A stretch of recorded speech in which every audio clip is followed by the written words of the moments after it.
Hello guys, কেমন আছো তোমরা সবাই? চলে এলাম নতুন একটা ব্লগ নিয়ে। তো শুরু হয়ে গেল আমাদের বাড়িতে বাঁশ পড়া। তো বাঁশ পড়া কী জন্য শুরু হলো সেটা আমি পরে জানাবো। পড়ার সাথে সাথে আমাদের বাঁশের প্যান্ডেলটাও বাঁধা হয়ে গেছে এই মুহূর্তে। ও বাবা, তার সাথে অনেক লাইটও জ্বলে গেছে। মানে জ্বলে নেই, লাইটিং টাঙানো হয়ে গেছে এই মুহূর্তে। বাঁশ বাঁধা, প্যান্ডেল শুরু, সবই শেষ। এবার এত কিছু কী জন্যে সেটা তো আমি পরে জানাবো।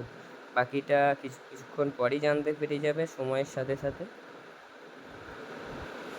ও বাবা, তার সাথে সাথে আমার ফেসিয়াল করাও শুরু হয়ে গেছে। এবার আশা করি বুঝতে পারছো। এবার শুরু। কাকিমা চলে এসছে আইবুড়ো ভাত নিয়ে। আমার আইবুড়ো ভাত পর্ব শুরু। তার সাথে সাথে আছে আমাদের নিতবড়, যেমন বর আছে নিতবড়, এবং তার সাথে বন্ধুদের স্পেশাল আইবুড়ো ভাত, যার মধ্যে সকল বন্ধু উপস্থিত আছে। এবং আইবুড়ো ভাতের পর্ব তো আমাদের ভালোই কাটছে। বৌদিও চলেছে, বৌদি ওখানে আমাদের মাংস বাড়তে আরম্ভ করে দিয়েছে। এবং বন্ধুদের সাথে একটা সেলফি তো না হলে চলে আমাদের ভালোভাবে, সেই কারণে সেলফিও তুলে ফেললাম। তার মধ্যে তো আমাদের উপস্থিত রয়েছে আবার নিতবর। দেখে নাও, নিতবর খিদে পেয়ে গেছে, ওই জন্য তাড়াহুড়ো করছিল।